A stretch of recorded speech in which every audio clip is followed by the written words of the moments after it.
Benjamin Castle are Americans. Watching the footy. Liam Ryan saying, kick it my way, I want to jump over the pack, and here he comes! Ryan! This is Buddy Franklin! This is the greatest showman! Got the handball off to Myers. Myers looking for the lead of Stengel. Gee, they're good. Gee, they're sharp. Razzle dazzle Rioli. Oh, who else? McDonald! From inside the centre square. Boys kick the goal. Boys kick the goal. From inside the centre. Foul. Oh, they can't believe that.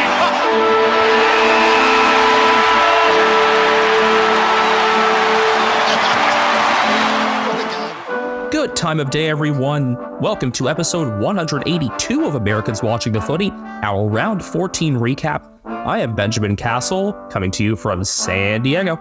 I'm Ethan Castle, coming to you from South San Francisco alongside Brian Harambe. Round 14, I'd say better than round 13. Cracking to an extent. Even though there was only one really down-to-the-wire game, I'd say 5 of the 6 games were at least entertaining. Well, here's one thing that helped. The average team score of the round was 95.5. That is the highest average team score for a round in over 7 years. Well, I'm not a believer that high scoring automatically equals good. It was different, though. Yeah, it was more just the flow of the games was good, but we have some stuff to pick apart. This should be fun. Also, we are going to do something a little different this round because the way things lined up, we have this ability. After each game, we're going to look at the coaches' votes because they just came out, and we're going to give our reactions in real time. So we'll go game, discuss it, then do a little coaches' vote thing, and then keep going through the next one. And since it's just 6 games, hopefully we keep things moving pretty quickly. Before that, though, do need to go over a couple things for some news, everyone! Firstly, the father-son protocol is potentially changing as early as this draft. Now, changing it is a good thing in the first place. But when picks have already been traded with protocol in mind, this shouldn't fly for this year. Have it starting, 2025. No 2025 picks have traded yet. Inform the teams of the protocol now so that they can start preparing for that. It's pulling the rug out from clubs who have already prepared their drafts around these ideas. Yeah, I would agree with that. I'm sure there are ways to improve this system, but to make the change that quickly would not be advisable. And you could tell that I'm serious about this because I'm taking Carlton's side here. They're the ones who will really get fucked over by this if this goes through, because they would not be able to grab both of the Camporeale brothers. That's who it was. I couldn't remember the name. Thank you. Yeah, Ben and Lucas.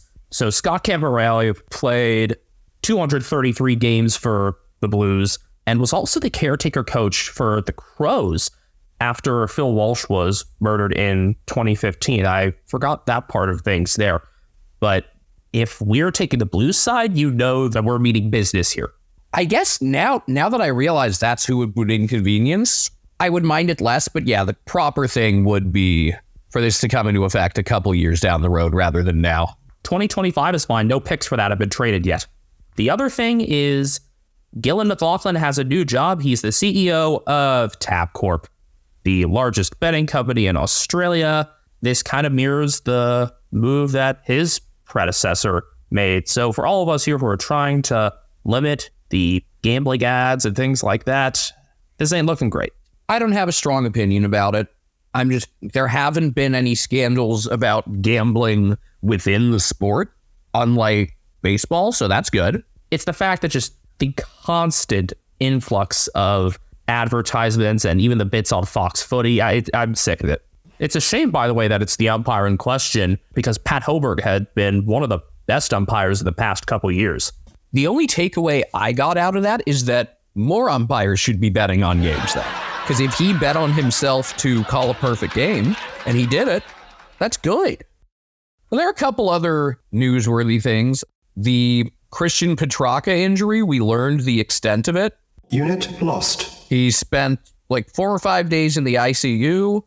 He thought it was just a couple of cracked ribs, and then turns out his blood levels were dropping severely, and then they discovered the spleen laceration and punctured lung.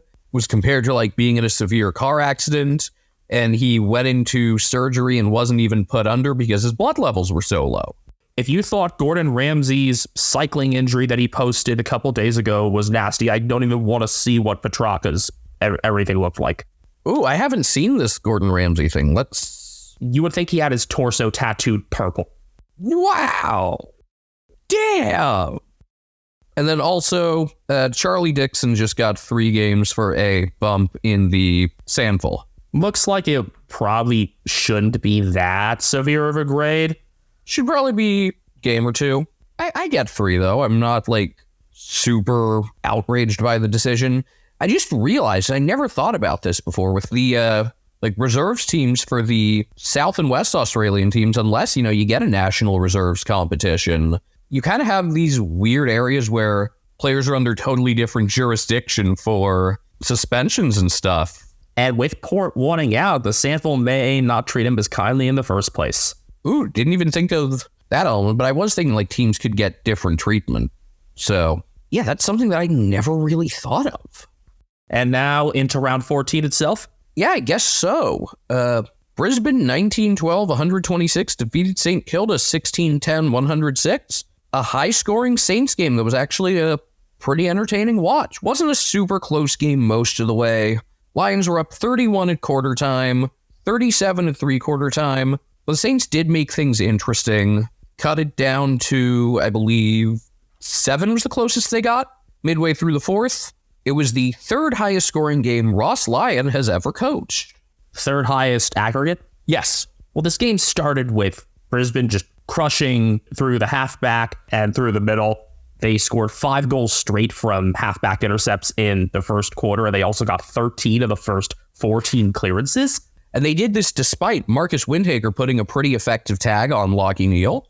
And Jared Berry also being occupied by his tag of Jack Steele. It meant play pushed much more to the outside, and that's where Hugh McCluggage kicked into the highest and best year we've seen from him this year. Could that have been considered like a human centipede? I don't think so. It wasn't. I guess Steele would have also needed to tag somebody. For it to be human centipede, it needs to be like player A tags player B, and player C is tagging player A. Yeah, something like that. Anyway, this was actually a pretty fun game, which I did not expect considering that it was the Saints. Joe Danaher, 5 goals. Still a couple of like chaotic misses, but a good Joe Danaher game.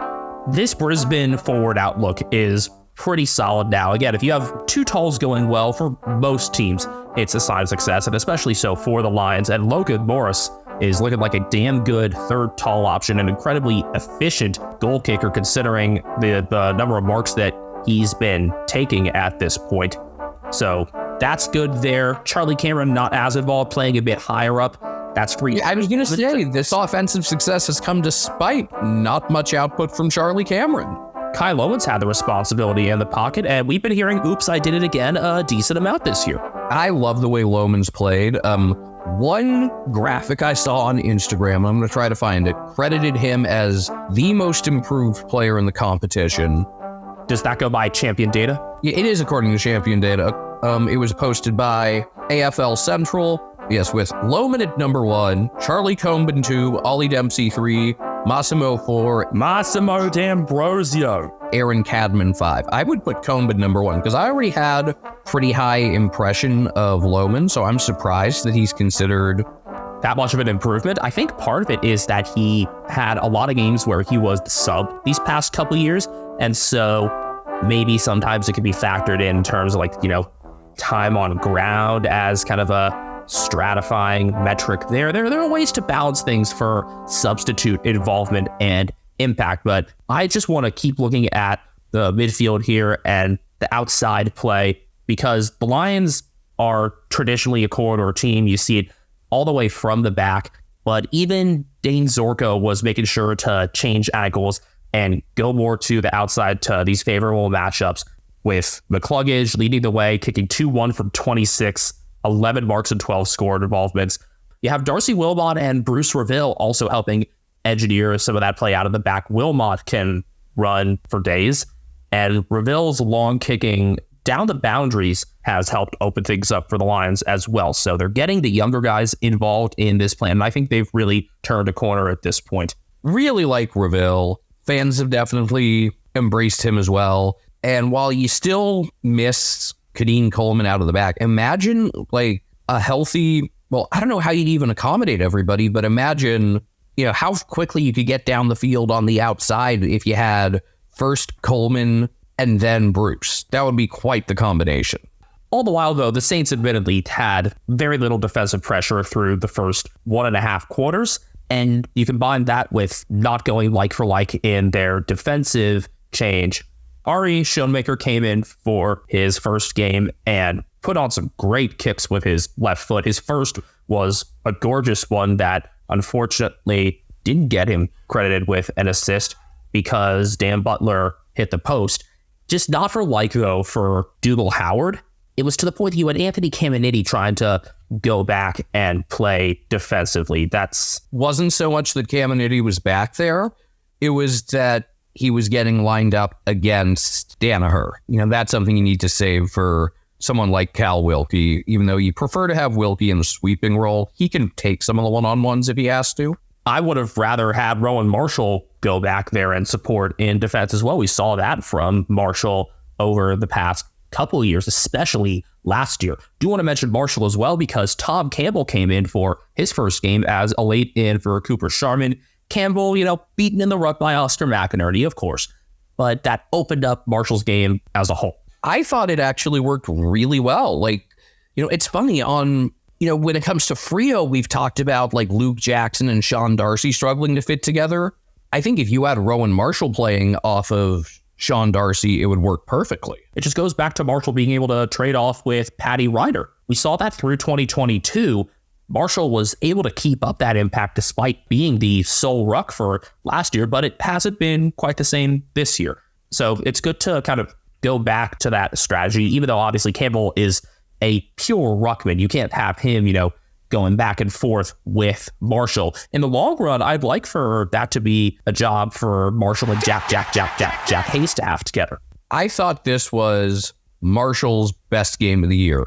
And again, it's not like Campbell was that great. He was all right, but it allowed Marshall to do so much more. And it's funny that, the Saints had their best offensive game of the year when they also had their worst defensive game of the year. Now, I would think, some of that was, they fell behind and they had to push the pace a little. I've always said, though, they can push the pace.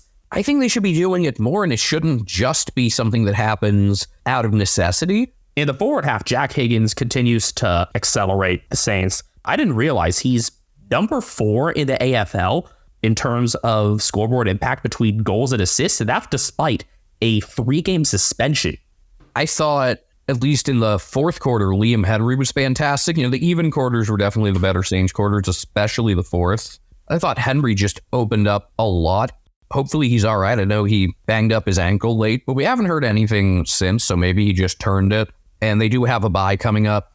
Mason Wood was solid. But I hope that they don't try to repress this offensive talent because there's a lot of it. Like Darcy Wilson had his moments.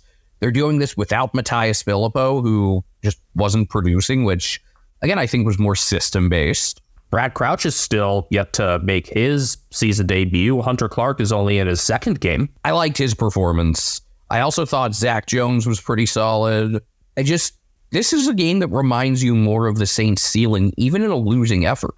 A 3-goal loss at the GABA is really not a problem. They do definitely still need some improvement in terms of the tall forwards. They were beaten by the trio of Harris Andrews, Jack Payne, and Ryan Lester, and that's a very good trio, obviously. I've sung Payne's praises a bunch, especially going back to last year. But it also is because the Saints have not been able to get front position in contests nearly enough. I saw it in particular from Max King. See, that's also where, like, if Caminiti could have gone forward, I think it would have really helped. He could have crashed some of those packs. Let's take a gander at the coaches' votes for this one. I'll read it out for you, Ethan. All right. Jared Berry, 4 votes for the tag job on Jack Steele. Jack Higgins, 5. Interesting. I didn't think he had enough of the ball. I mean, he was good in like the first half to kind of keep him afloat, but I wouldn't have put him in there. He's actually the only Saint to have coaches' votes. We gave Rowan Marshall our polished turd nod. I think Marshall would have probably cracked my votes. That's a tough call. I'm not sure. 5 also to Dane Zorko. Always a coach's favorite. I liked his sweeping work around the back. I didn't think it was amazing, but I think he did a nice job kind of helping to lead rebound attacks and shift play forward and up the tempo. 7 for McCluggage. Wow, I had him as best on ground. And 9 to Joe. Huh. So Danaher obviously gets a 5 and a 4. I guess McCluggage a 5 and a 2. And then a 4 and a 1 and a 3 and a 2 to Zorgo or Higgins, and then a 3 and a 1 to Barry. Interesting. But That's it. everyone had the same guys on theirs. I would have put Ryan Lester on the ballot for sure. I thought he was the best defender in this game. I like Andrews. I thought Lester was excellent. We could also see it more from Lester in terms of accelerating play from the back. Andrews is that steadying presence there, often has that first kick and then lets guys like Lester or the younger Ed Wilmot or Reville take the next step. Western Bulldogs 23-11, 149, defeating Fremantle 12-10, 82. Is this the Marcus Bontempelli flu game? He was ill during the week, bedridden for a couple days, and then went out and kicked 3 from 30, 15 score involvements. This is honestly ridiculous. 3 assists too. Top player of the round by champion data. No surprise there, also because Freo did put a man on him. Now, I know Freo has gone very well from the middle this year, and they wanted to back in their system, but this is Marcus Bontempelli, and you have a more than capable tagger. His name's Hayden Young. I thought Young was probably Freo's best player, or at least their best offensive midfielder. He moved the ball well, but yeah, didn't really do much to stop anyone. Nobody in their midfield really did much to stop anyone. It was very un-Freo-like. Now, the 149 was the product of an 8-goal fourth quarter, but still, the Dogs were triple digits after 3 against a team that I don't think had allowed triple digits all year. Is that right? Or no, I think they did. They did in Western Derby, right? Yeah, the Eagles were the only team to get to triple digits on them before this game. And that was 105, so I mean, it probably would have been a bit more accurate of a depiction of the game if the score had been around like 120 to 130. But already defensive pressure that the Dockers are normally known for. Instead, the Bulldogs core just took it to them, and it was really the usual suspects. Bontempelli, Tom Liberatore got a billion clearances. Bailey Dale was good on the outside. Adam Treloar was nice in the middle and cut down on the turnovers. Ed Richards, another 12 score involvements. Welcome back, Ed. This is the first time since Richards got moved to the midfield, maybe, that we've seen all 4 of them actually play in the middle. We were wondering if things maybe would get too crowded. No, they just flexed in and out. You had sometimes Richards playing just off the center square, going back into the bounce from technically the half forward spot, and that caused some confusion for Freo. So that's something that the Bulldogs' next opponents should also watch out for. Great setup there. The Dockers came in conceding 67.5 a game, by the way. And it did start from the middle, but I want to compliment a couple of players in the forward half for the Bulldogs as well. One of them I expected to lift somewhat because it was against his former team. Rory Lobb, obviously, with maybe his best game that we've seen. Definitely a bounce back game. Definitely his best this year. 11 scored involvements, and it was the ground ball work that impressed me there. We haven't seen Lobb be this good below his knees for a while, and Freo like to play the game through the air, like to play it chest level or higher, if you will. They prioritize uncontested ball from the defensive half. They averaged 86 uncontested marks a game going into this one. Dogs limited them to 61 while being plus 13 in forward 50 ground ball gets, which is a tremendous number. It's one of the best the Dogs have had in the Luke Beveridge era. I just went looking at his AFL tables page and noticed one thing that sticks out to me. That being? From when he was with GWS, the round 16 loss to Collingwood in 2016. His one career bounce. It's a shame he's had one. Maybe there should be a one bounce team, but... So Rory Lobb's one of them, creating things on the ground in addition to his success in the air. The other is my 2023 sleeper, who has finally established himself in the best 22, if not 18 this year, Riley motherfucking West. Amazing performance in his 50th game, his first career 4-goal game. He already has a career high 17 goals. He's averaging one more mark per game than last year up to this point. But it's the defensive job that probably did the most for the Bulldogs because he kept Luke Ryan in check throughout the game. And if you can do that against Luke Ryan, you can do it against almost every major ball mover from the back half in the AFL. So bravo, Riley West. How about Lockie Bramble as well getting involved further forward? Bramble was one we called out alongside Lob, wondering why is he still in the team? Is that right? 30 disposals? A goal from 39. He wasn't just kick-out guy. Did Buku do some of it? I don't remember who else did. Buku's one who I would not be shocked if he gets dropped again. Not a great, not his. I wouldn't make too many changes off of. I mean, don't fix what's not broken. Although I would, and they do have a bye coming up.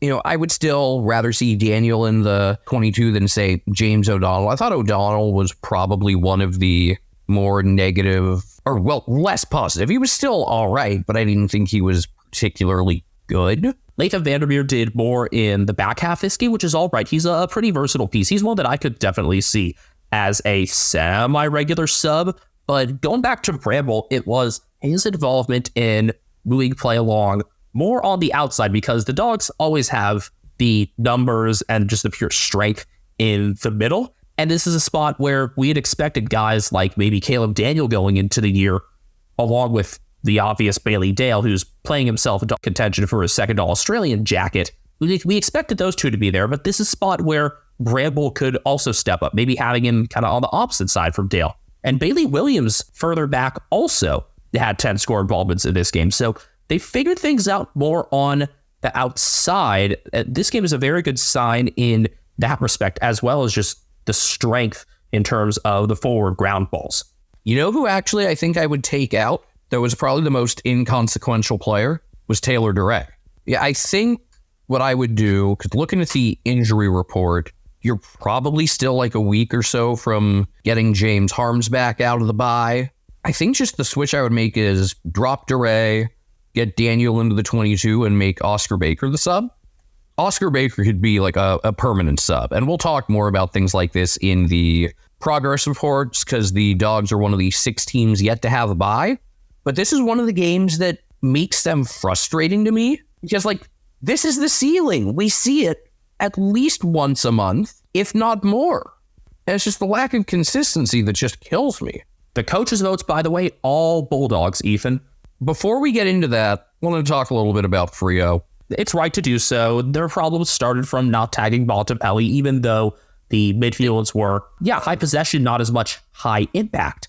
It was weird that they didn't really do as much to try to like slow things down and settle at any point. You didn't have like those stretches where they just kind of passed it around the back to rack up fantasy stats. So it was a lower game for Luke Ryan. I think the Dogs did a really good job of making Ryan try to defend 1v1 a lot because that's not his strength. His strength is in the kicking, marking side of the game. That's, again, Riley West for you. And I'll tell you right now, West did not feature in the coaches' votes. I'm surprised there. I think I would have... Let me check what I had written. My 5 were like the main midfield trio plus Dale and... I think you may have had... Yeah. You had the 4 mids plus Dale. I included West, and I think I might have had Lob in there as well. Let's just go over them now. We can finish this point on Freo after. So Rory Lob 1, Lockie Bramble 3, Libba 4, Treloar 5, Dale 7, and Bonf the obvious 10. Oh, yeah. My only knock is no Ed Richards. When you're the 4th best in a set of 4 of the midfield, I completely understand that. The game was once starting for the middle, but a hell of a job done from so many other pieces as well. I can understand why Richards gets overlooked. In terms of what we liked from Freo, we liked it when they were able to actually put speed on things because that's been what's worked for them, and they've often gone away from it. That's why we're so frustrated with them and why they can still be an enigma to us. The inner machinations of my mind are an enigma. The past couple weeks for them, when things have worked, Brandon Walker has been a bigger and bigger reason why from the halfback position in general. And you have plenty of other players like young who's got a great motor like Sam Switkowski, our polished turd winner in this case, who can move things along forward of center. Here's something weird. They really didn't go to the outside at all. Like, Jeremy Sharp barely had the ball. Yeah, I just picked him up in fantasy, and I'm glad my opponent was resting so many guys. It was just a weird mix that they went so middle heavy, because I like their midfield, but I think the mix of midfield and outside play is what really puts this team in position to succeed. And I think they kind of abandoned that, and I'm not sure if it was... I don't think it was really because they were playing from behind. It was that way from the start. So I think this was... they missed on the game plan a bit there. Josh Tracy, if he kicked straighter, maybe they put on a little more heat, because he finished 2-3, but still had his 6 marks, and his presence was definitely felt. Like, if that's a down game for him, I like it a lot. And I am still fully aboard on the all-Australian train for Josh Tracy. I just want to take a little bit more time before we finish. Let's appreciate Marcus Bontempelli and just how awesome he is. I've said before, like, if there was, an MVP award just kind of voted on, like... There is, and he's won it twice in the past 3 years, Ethan. It's the Lee Matthews Trophy. 2021 and 2023. 22 was Andrew Brayshaw. Yeah, it should be Bond every year, but we are... This is on the level of what Gaz did, winning 5 in 7 years from 07 to 13. Can we get to the point? I know one of the issues that Footy has in general is just marketing to the rest of the world, but like, people who don't know soccer know the names of like great soccer players. Soccer's already an international sport. But like, people who don't know basketball know LeBron. Bontempelli needs to be on that level. He needs to be getting shouted out by rappers. You look at the number of basketball and football players that get shouted out by rappers, and soccer players. Like, can we please get rappers shouting out Bont? I want to get Lil B to make a Marcus Bontempelli lyric. No, he's not cursing him. No, it's positive, similar to like, the I look like Sam Cassell or bitch, I'm Earl Boykins. As opposed to I'm Latrell Sprewell, I choke the coach. Your number of the round is 92,311. That is how many people came out to see Dustin Martin's 300th game. I thought it would have been like 70-ish, 75,000 range, because last year for Trent Cotchin, that was, who was Cotchin's 300th against? I remember it was against... It was the Saints. Okay. It was in round 14. Poor weather as well. But what, they get like 63 for that? 62686. Yeah, this was... I know Dusty is considered, the face of the 3 Richmond flags, but I was blown away that it was more than 92,000 at this game. It's the second highest attended game of the season, and it was 17th versus 13th. Richmond's it is the largest crowd ever for a game between these two sides, and Richmond's largest home crowd for a home and away game since 1977. And it was very much a Richmond crowd, even though it ended up being Hawthorn's day. Richmond 6-13-49, defeated by Hawthorn 14-13-97. This was the highest attended home and away Saturday game ever. The highest attended home and away game without any of the 8 inaugural 1897 teams. David Zeta, a few hours before bounce, gave an estimate of 86,000. It was already 86 before the bounce. Again, this is second to last we're talking about hosting this game. 4 years removed from the last flag, and they're still showing out like this for one man. He probably boosted attendance by, 35 to 40,000 for this game alone? Yeah, my guess is at best this game would have drawn 60, if even that, without him. But this was, outside of the opening goal, he didn't do a ton. I thought when he got that opening goal, which good awareness by Hugo Ralphsmith to give it to him, I thought, oh man, here we go. Richmond's going to give them all they can handle, and they just kind of got knocked around. Outside of Tim Taranto, the Hawks were clearly the better team, and it was a lot of the usual suspects. Jai Newcomb, Will Day in the middle. James Sicily leading from the back, no shock there. Dylan Moore up front. Jack Ginnivan was good.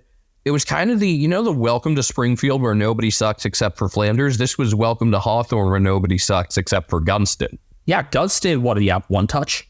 Yeah, and he got subbed out for Luke Bruce. Maybe Bruce will finally get to not be the sub if Gunston gets managed, although now with the bye coming, who knows? Bruce was the sub for a record-tied 6th straight game, and they've won 5 of them and had every reason to hold on to win the 6th of those. I'm going to remember this game for some other reasons, though, because watching it, my friend Cole decided to become a Hawthorn fan. Fuck. He's all in because of a couple of our favorite players for Hawthorn, one of them being 50th gamer Chanquith Jath, who did have one of his cleaner and more active games, and Bobby Chol was another driving point for him, kicking 4-1 from 7, definitely motivated against his old side. If Chol can keep this sort of confidence, we know what he's able to do. He led the Suns a couple years ago with 44 goals. He had an outstanding mark last week as well that didn't win. It was a high effort game for Chol, where I think at times, what I've pointed out is like the effort's been very sporadic. I thought really the whole game, he was going with a pretty high motor. I want to talk a little bit, as much as we know that Day, Newcomb, Sicily, Moore, those were probably the biggest factors in winning this game for the Hawks. They were the best players. I want to talk about a couple of guys who have just been quietly like part of that next tier for a few weeks now. Is Massimo one of them? Yes, you caught on to it like a week before I did. And Cole caught on to it too. He said, I really like 16. He's been everywhere. Carl Amon's kind of been the kick-in guy, and then Massimo's been the next guy. He doesn't have a goal this season, but it goes back to which game? Maybe I think the win over the Saints, maybe? Or the win over the Dogs, somewhere in that stretch where it really took off. And it hasn't stopped since. I think it was the Dogs game, and then the next week against the Saints, I caught on. And then Josh Weddle has been really sharp defensively up the middle. And then in turn, it lets Jack Scrimshaw do his work as well. Right now, this is just a team that's kind of firing on all cylinders. And you have to ask, is the bye coming at an inopportune time because it's going to slow things down a little bit? I was about to say, this is the worst timing for the bye for them.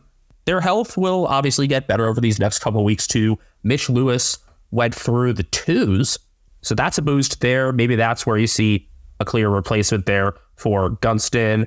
But yeah, this is a team that probably, if they had their say, just might even go, man, even though the rest is nice, we've been on such a roll lately. The younger role players are really fitting into things. Weddle, Frenchie McKenzie closed out this game really nicely as well. I've been keeping my eye on him from the beginning.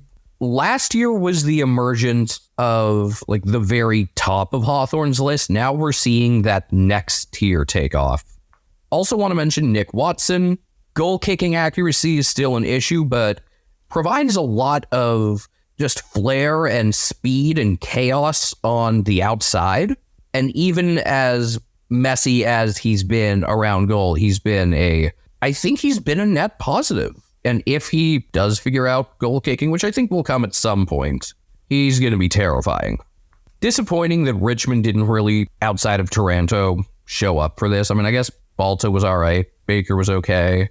The normal pieces were active, but there's only so much. It was kind of like, if this wasn't Dusty's milestone game, I would have said, all right, you got to win a week ago. Whatever.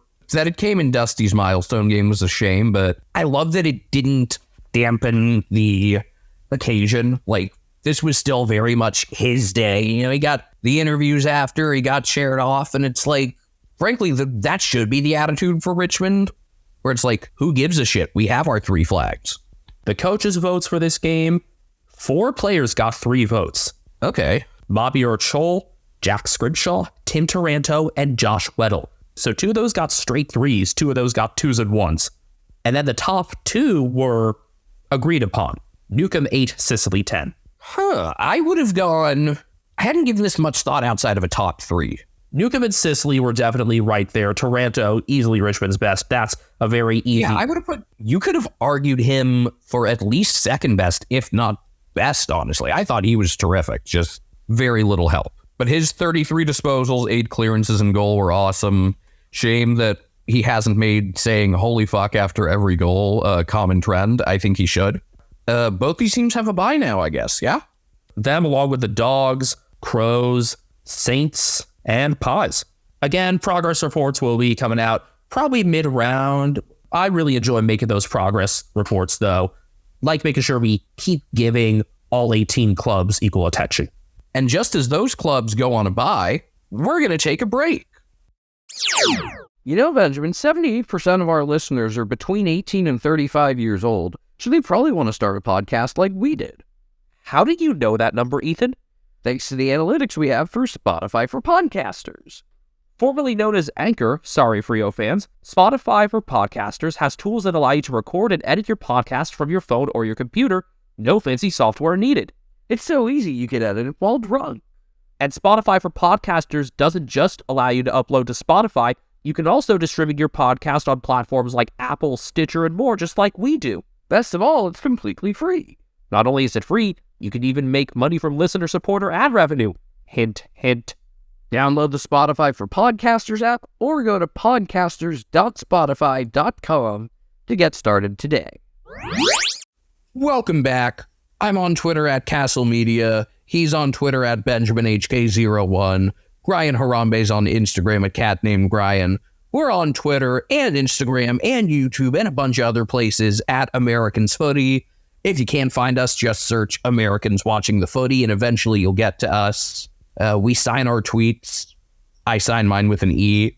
I signed mine with a B. I bet you wouldn't be able to guess that. It's even in our Twitter bio itself. I did have to change the location on it because we're in different spots in California now. Yeah, I guess what would be like the halfway point between us now? I guess maybe like somewhere unincorporated in the eastern part of San Luis Obispo County, maybe?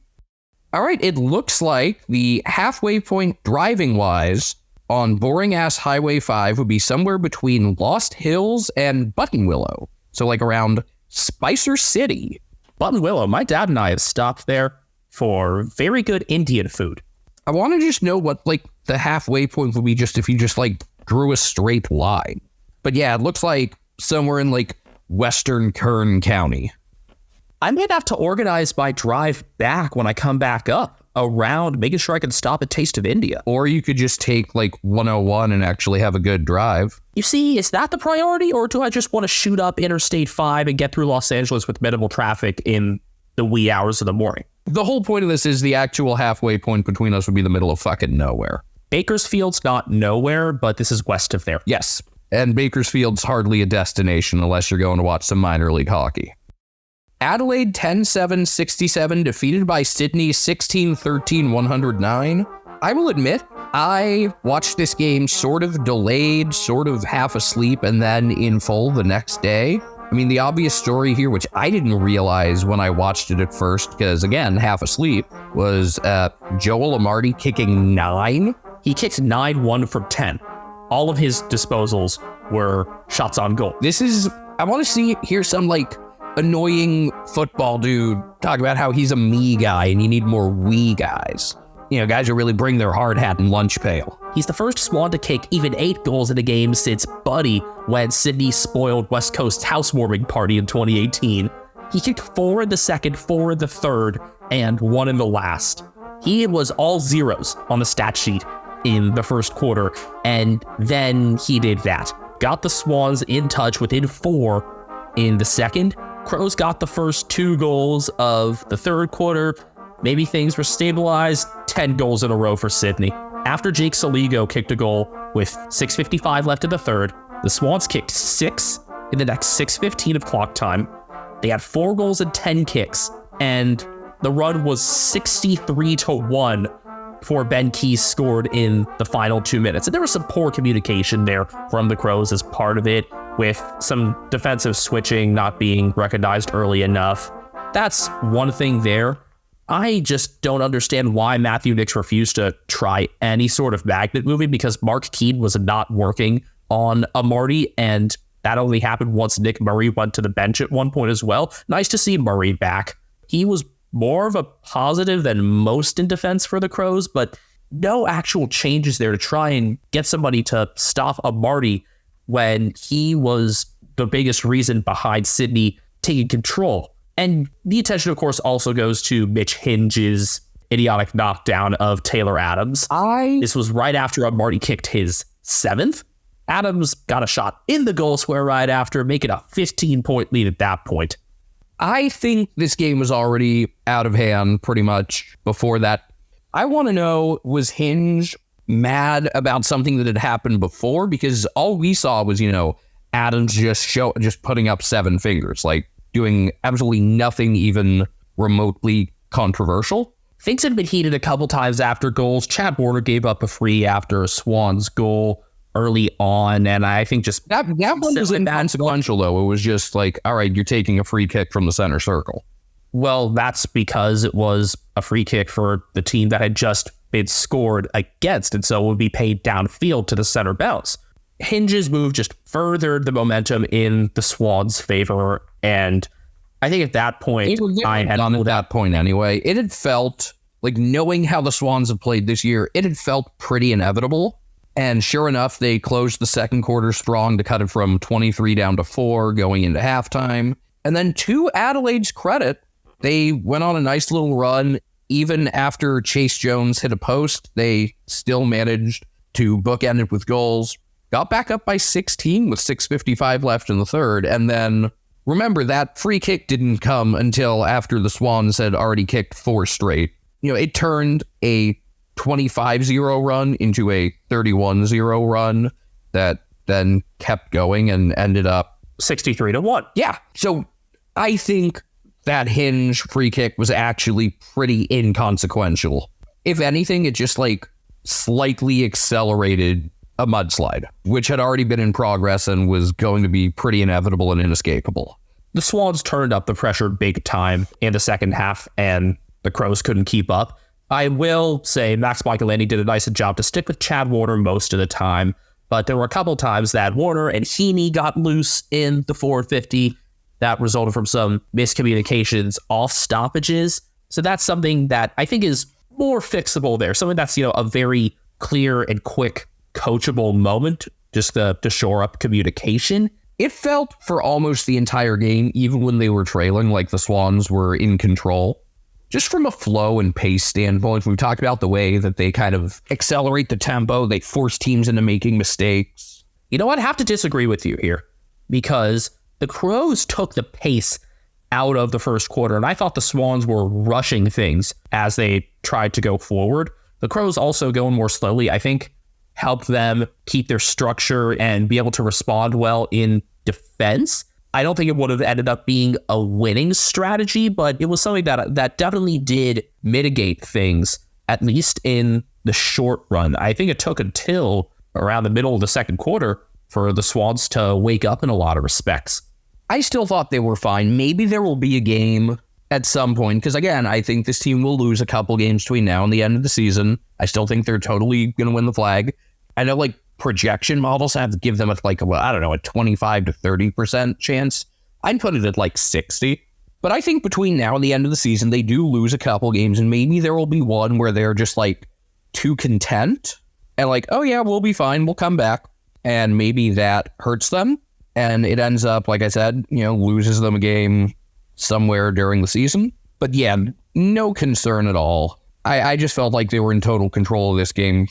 And I thought they had pretty much all of the best individual players. And yes, it was some of the regular contributors, but, Brody Grundy versus Kieran Strawn was hydrogen bomb versus coughing baby. Errol Golden had some issues with turnovers early and then really turned it on in that big run in the second half. He was one of those players where I was really thinking about him trying to do too much at first and then reeled himself in. Probably some sort of coaching there, or maybe just some words from the veterans to stabilize him.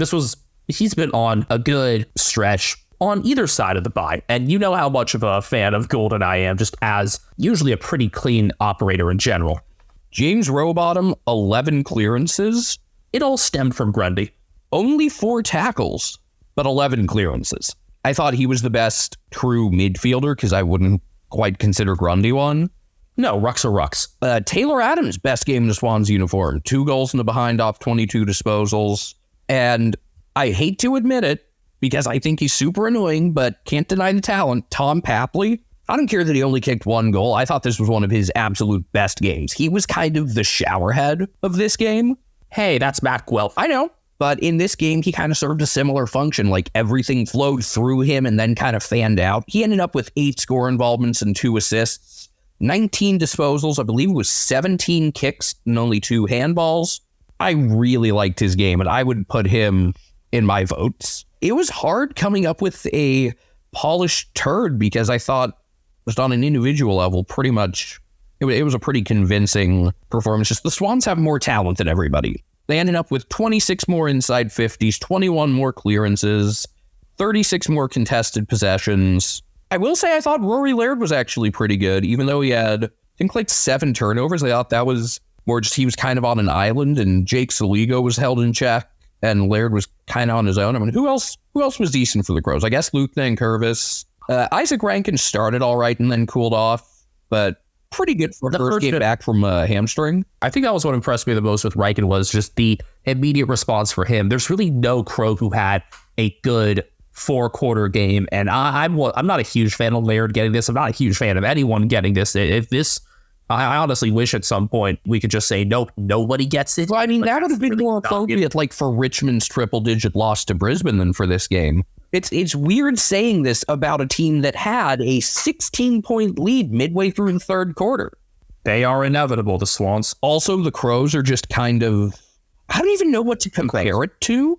The Crows are the Crows. Where it's like, I want to come up with a comparison to some American team because, like, they're going to disappoint you in different ways. They always keep you on your toes. So it's not quite like Atlanta Falcons. The post-Jeff Fisher Tennessee Titans? Nah, but that is an excuse to play the Brian Billick quote if you have it. Fuck the Titans!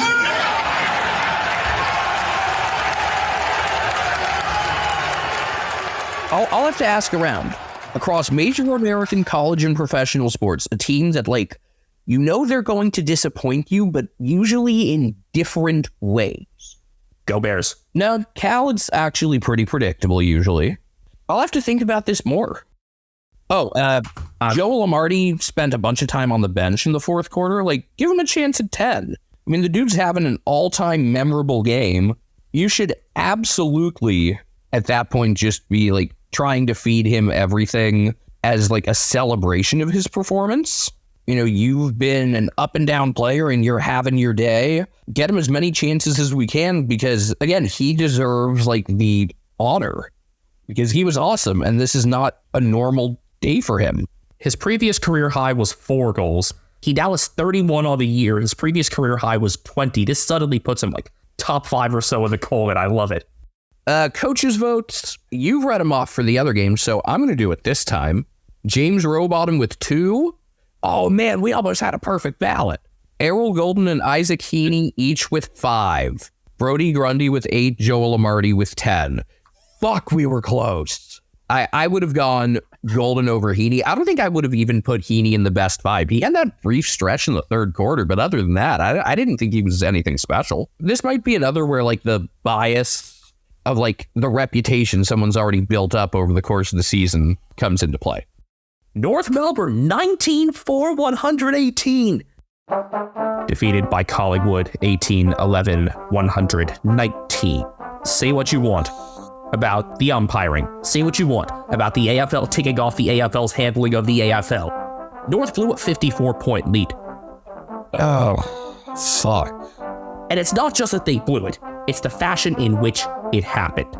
North had their most productive first half in 11 years.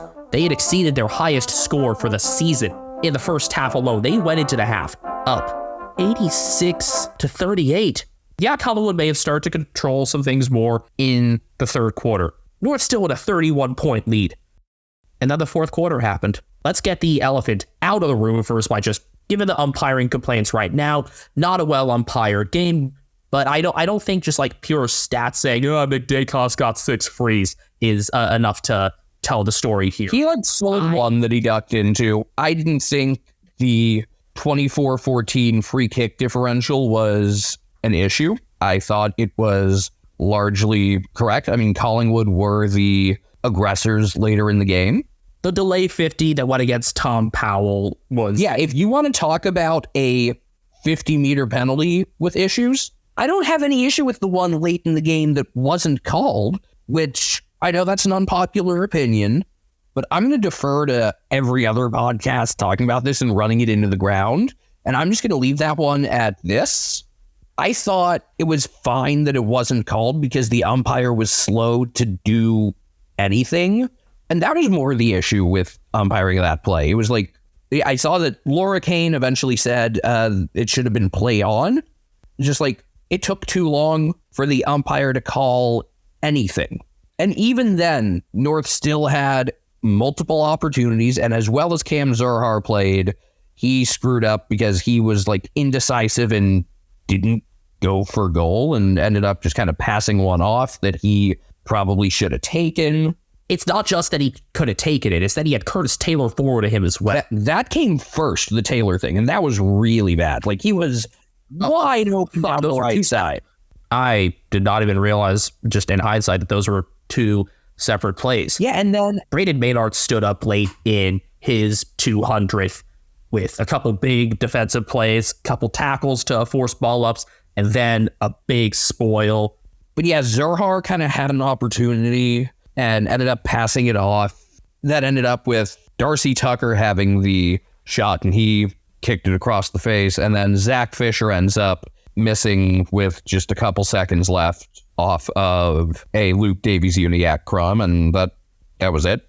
So let's talk about the decisions in this game that I think were much more significant. There's one free kick that went North's way that I just think is ridiculous. Just a slight little push, and Tristan Cherry just totally selling it as being like rocked into the fence. That was paid against Tao Jath at his first game. Congrats to the Jath brothers both winning this weekend. And I love seeing the interview with their father in the Collingwood rooms after the game too. As if these guys aren't likable enough. Just this whole family seems amazing. Happy birthday to CJ as well. That was recent. Now, admittedly, Jerry converted a heck of a goal from the boundary on that, but it's not a free that should have been. I mean, yes, was it a two-hand push? It just sold it so much. I think that could almost negate it. You know, it's kind of like if you're a believer that ball don't lie, then good call.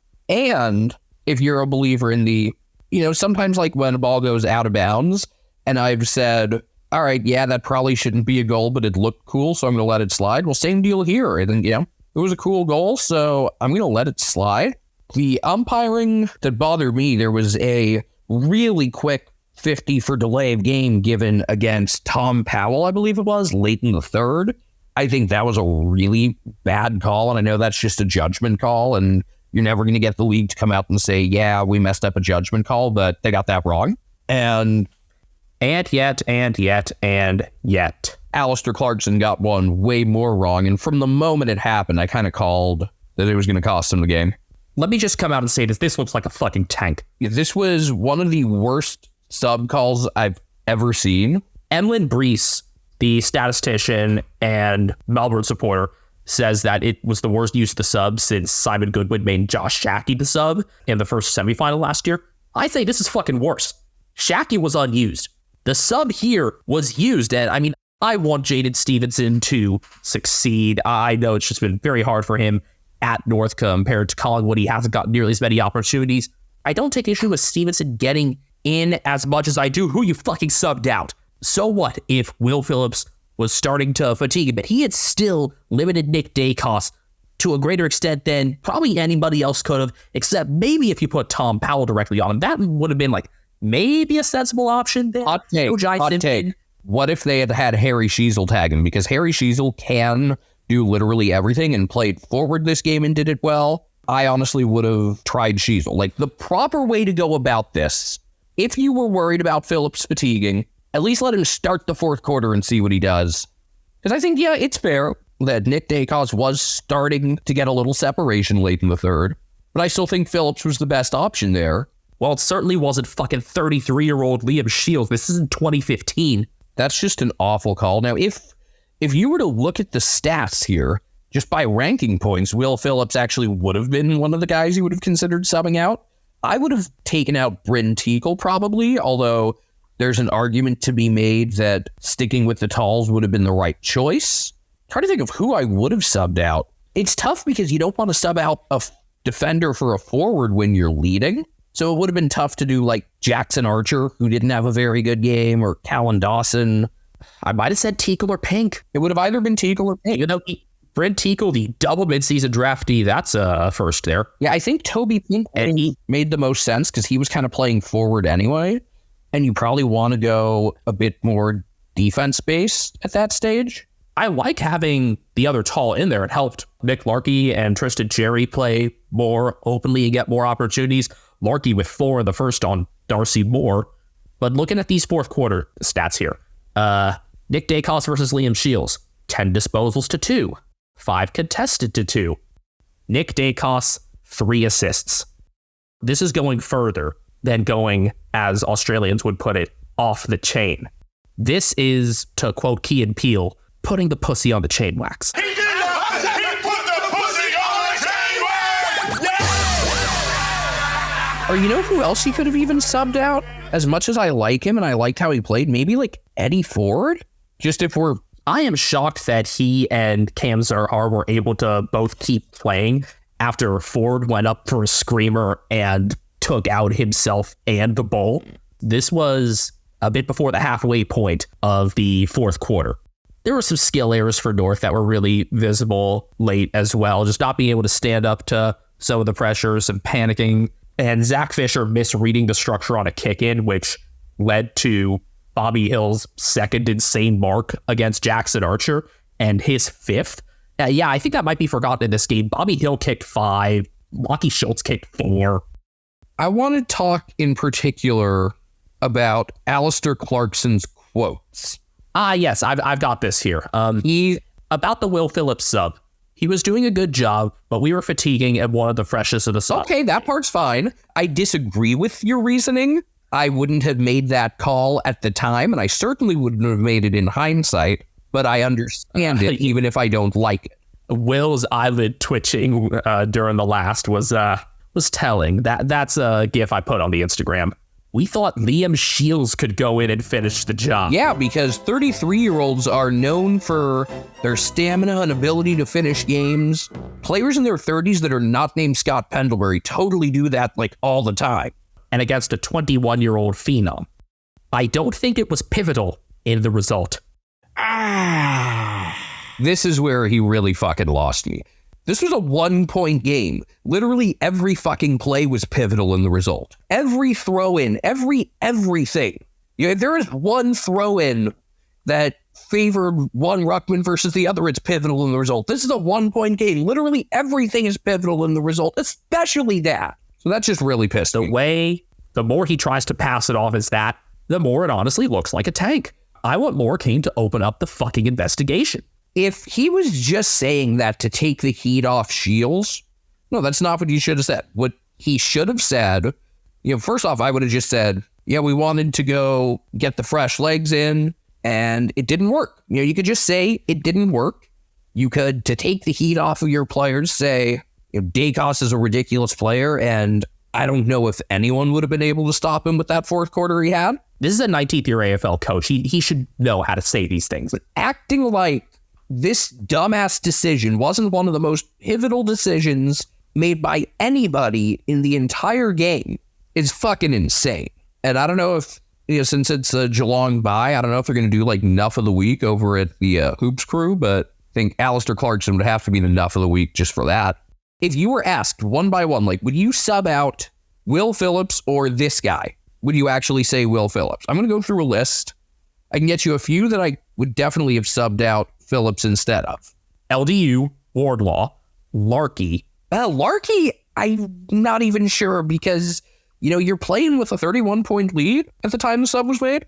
I think you could even make a case for subbing Larkey as much as it would be counterintuitive.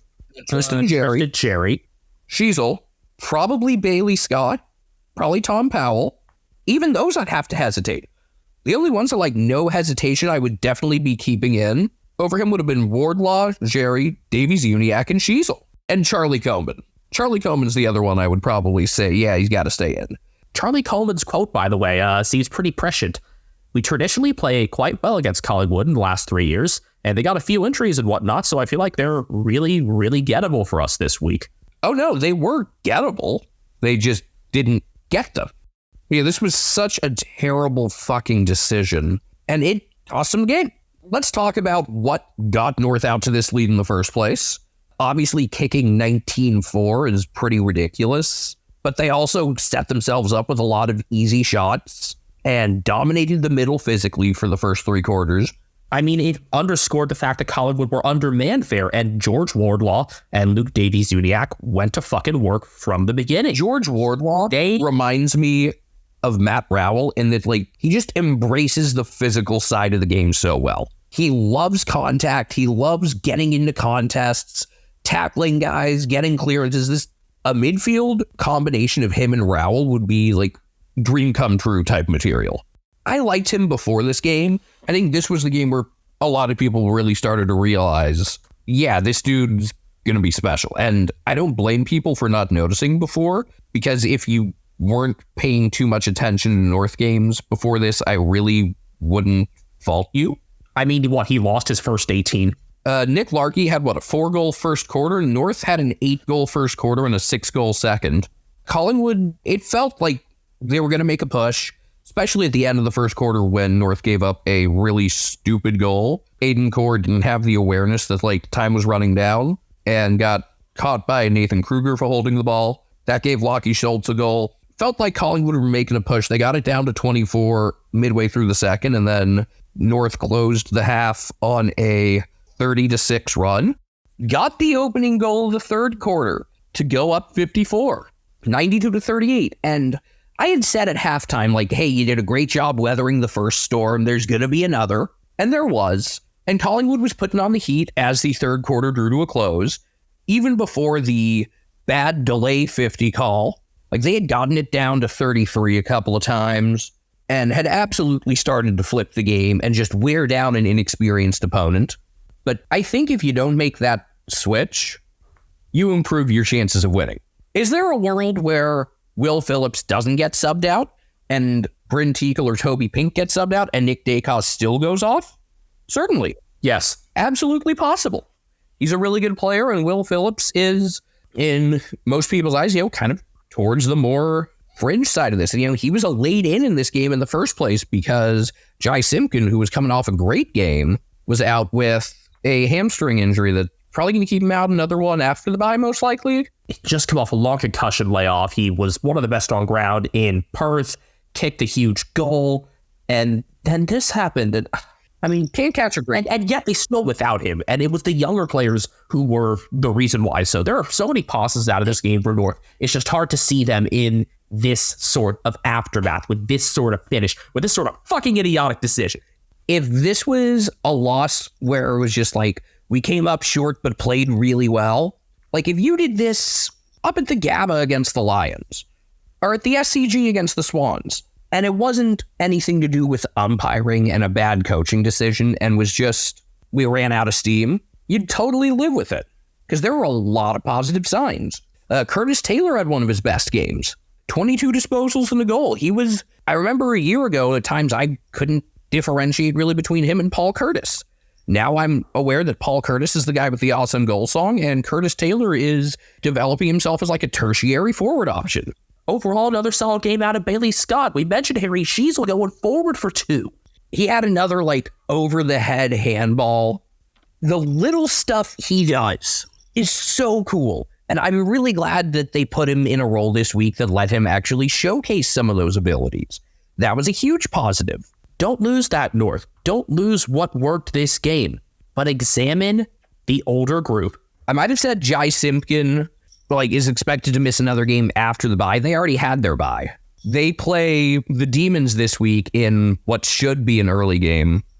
I might tip them. I actually kind of have some intrigue to this now with Melbourne without Petrarca, but still, shouldn't Brisbane at Port be the Saturday night game? The 20-year premiership reunion there, Sydney Derby. Nope, gotta be fucking VFL. And it'll be a terrible crowd. They could push for 40,000. No. I think this matchup's gotten close to 40 a couple times. But yeah, this crowd, by the way, was 38,000. It was more Collingwood, even with North's flag reunion, but it wasn't like overwhelming. I don't want to make it sound like Collingwood only won this game because of a bad coaching decision, some bad calls, and Nick Dacos. Jack Crisp was their best player from start to finish. Dacos lifted down the stretch, but Crisp had a good full game. There was a lot of talk about him being the unluckiest player to ever miss out on All-Australian selection. Tom Liberatore and Jacob Wiedering would like to have some words there, but Crisp was consistent, as he usually is, had a dip in form near the start of the year. Ever since being the sub at one time, has kicked into gear again. You had some smart play both inside and out from Steele side bottom. When Nick Dacos went forward to try to shake the tag, side bottom went into the middle, and he had one of his highest quality contested games of the year, 15 contested, and he also had the nice centering kick to let Bobby take his second great mark for the game-winning goal. So side bottom is far from done here when it looked like at the start of the year, he looked really on the way out. Bobby Hill, 5 goals, 7 marks, 1 Mark of the Year nominee, another that should have been. The first one, he kind of went up on Jackson Archer and then went up even higher off of Billy Frampton. And that's right up there with the Jamie Elliott mark in terms of marks that in real time, got me to go, whoa! Like even the Kalachi one didn't even quite get that in real time, although that was also not the game I was focused on. But this fully warranted that reaction. That latter mark accounted for the last of the 3 fourth quarter lead changes. This was a great game, and it sucks that it ended the way it did because of so much confusion and coaching idiocy. I don't want to dwell on this too much further, but I mean, those are the things that it comes down to here. Lachie Schultz kicked 4 goals, and Beau McCreary put up another very Beau McCreary line, and he's just, I know there are some fans that just can't stand him. I love this guy, I'm sorry. 1 goal, 10 disposals, 7 tackles, and a game-high 31 pressure acts. That's just like so on brand for him. We had 6 vote getters. This one is interesting. You want me to start from the bottom? Please. The only guys that weren't on both ballots were the ones who got the 1. Those being Tristan Jerry and Jeremy Howe. Second strong game in a row for Howe. I know he featured prominently in the Neil Danaher Trophy count. He was one of the guys who was pushed forward later in the game as part of the Craig McRae adjustments. So that was just a coach making better in-game adjustments. Howe, though, had a couple poor centering kicks in the fourth quarter. I mean, really, what other adjustment did Clarkson make besides take out the guy who was awesome? That was it. George Wardlaw with 5. I thought he was the best player for the entire game. Nick Dacos with 7. Luke Davies-Uniacke and Bobby Hill 8 apiece. So no Jack Crisp. That's bizarre. I would have gone, and I tweeted this, Wardlaw 5, Dacos 4, Crisp 3, and then I think Bobby Hill 2 and Sheasel 1. Davies-Uniacke, very tough to miss out. Interesting. One last thing from this game. There is likely to be a lifetime ban for Connor Clark, a friend of Brandon Maynard's, and a brother of Bulldogs 2024 debutant Charlie Clark, for running onto the oval in the fourth quarter and then allegedly trying to come back into the stadium again. I completely missed this. I did too. How do you do that as the family member of an active player? Do something that fucking stupid. That's amazing. All right, we definitely set a record for most time talking about a North Melbourne game in the 2.5-year history of this show. And Greater Western Sydney 9-19-73 defeating Port Adelaide 6-15-51. Terrible crowd. If it keeps looking like this for regular Giants home games, not big opponents, not derbies, I would be fine with Canberra getting them full time. They haven't even gotten 9,000 since opening round. Yeah, it's really disappointing because, you've got a strong team. I understand tickets are a little bit more expensive for the Sydney teams than for the others, but they're still pretty damn affordable. And I don't like to just right away to say, oh, yeah, it's the fans' fault for not showing up, but you've got a competitive and fun club, that's put in the work to try to get as much interest on the team as possible. They made a fucking prelim last year. They've got a young crop that's making noise, and they don't get support in the stands. They did draw better then a couple of NRL games in Sydney this round. But yeah, it's disappointing. Like, this is a team that people should really be getting behind right now. And I mean, look, if this game's at the Adelaide Oval, it's not full necessarily, but it's got to be what? Like, I would have said 36 as a baseline.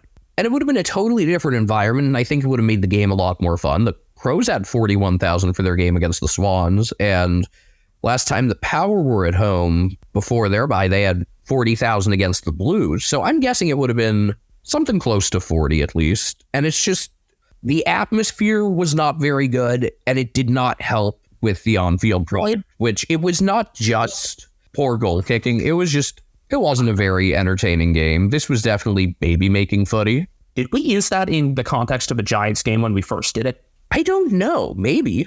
But it wasn't bad enough for the whole, footy Twitter sphere to come together and say, this game shits, like we had during the Saints Suns game a week earlier.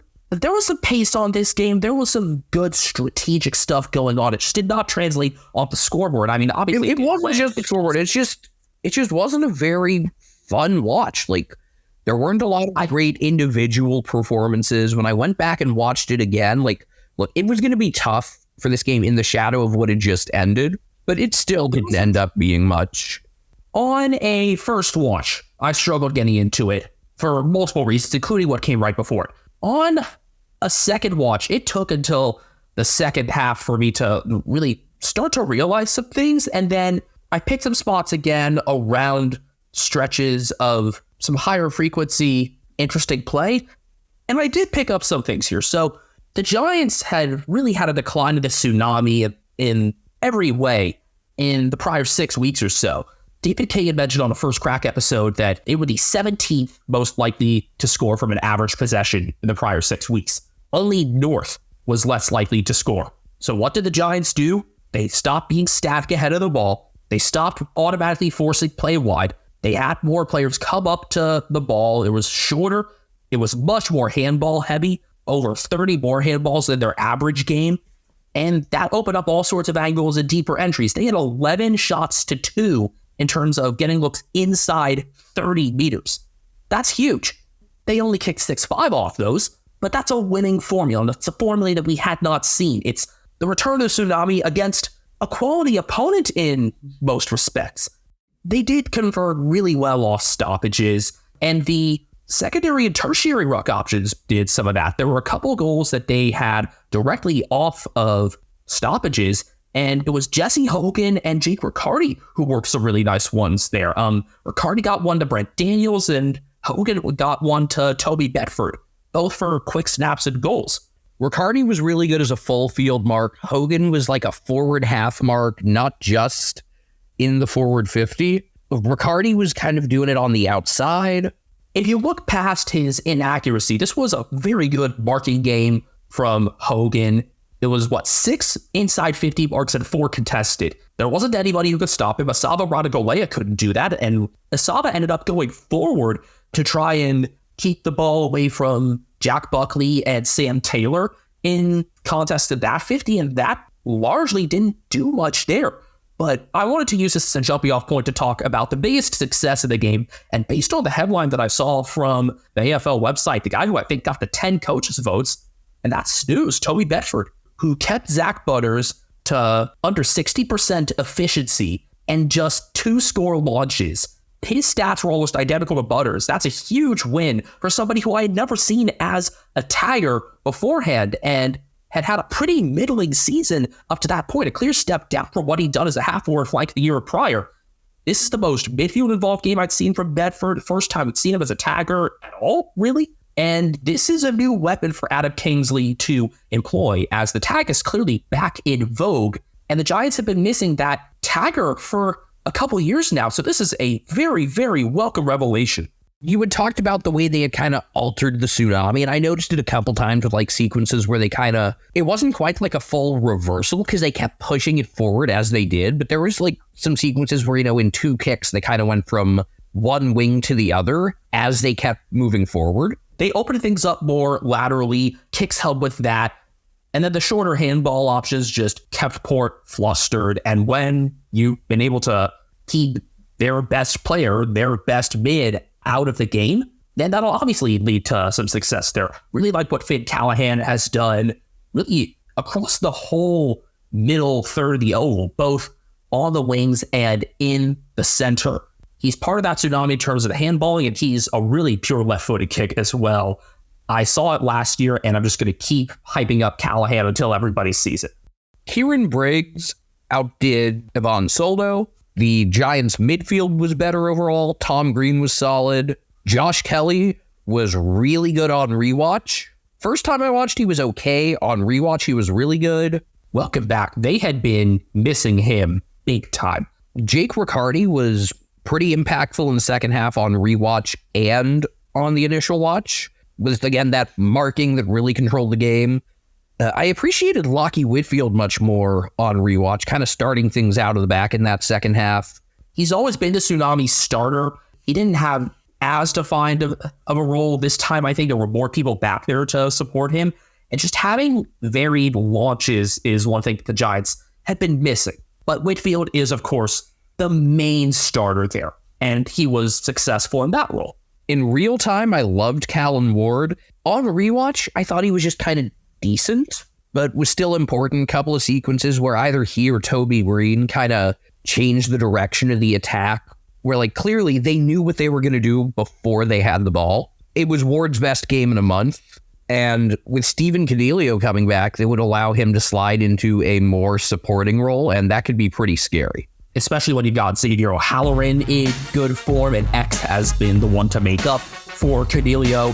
You're really able to see the differentiation in the roles in this Giants midfield group. O'Halloran doing a good job in that Cornelio burst through the middle role. Green, you know what you're going to get with him. Tom just creating from the guts and being able to branch out there and fan out at times going into the 450. And Kelly being the one to take the ball really to the outside off stoppages and generate from the good work that Kieran Briggs and Tom Green have done. That's why Kelly has been so missed in the stretch where he was out with that calf injury. And I would think of him even structurally more important than Tom Green. I know that might sound crazy, but that's how important I view Josh Kelly. I noticed one positive for Port, and that's about it. And that was Dan Houston. I thought he might have been the best player out there. Did he get coaches' votes? We're going to find out in a minute. I would have given him the 5. I think there's a case to be made for him. Obviously, I think Bedford got the 10. There's a case to be made for Kelly. I thought Houston was best on ground, and I felt confident even before rewatch in giving him the polished turn. That was only further validated. That was a pretty easy one there because in terms of the forward half, it didn't happen. I mean, Mitch Georgianis was good on the receiving end of stuff, I guess. Georgianis with 3 goals. He's close to the lead for the club at this point. He might be tied for the lead just because they've had varied output, but also low output. This team, since round 5, has only scored greater than 82 points twice. One of those was against North, and the other was At Geelong? At Geelong, yes. They were averaging under 87 points a game, and starting from round 5, they're averaging 76 in a third. That's not a winning formula.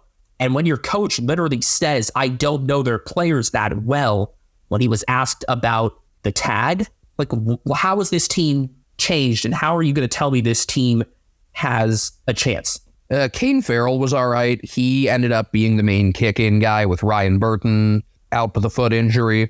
I mean, obviously that pads his stats, but Farrell did fine in that role, and it didn't entirely take him out of the other stuff. But yeah, was just kind of a stinker from Port's perspective, and I think it puts a lot of pressure onto this coming game against the Lions, which most cracking game of the upcoming round, yeah?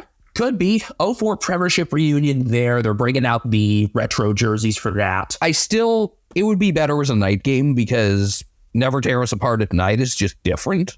I almost would have wanted it to be a Friday nighter. It would have been tough to go. A 5-day rest is the only reason there. But like, as we were saying earlier, this should be a Saturday night under the Adelaide lights and relegate Melbourne and North, even though that is, that has some crack potential to it now.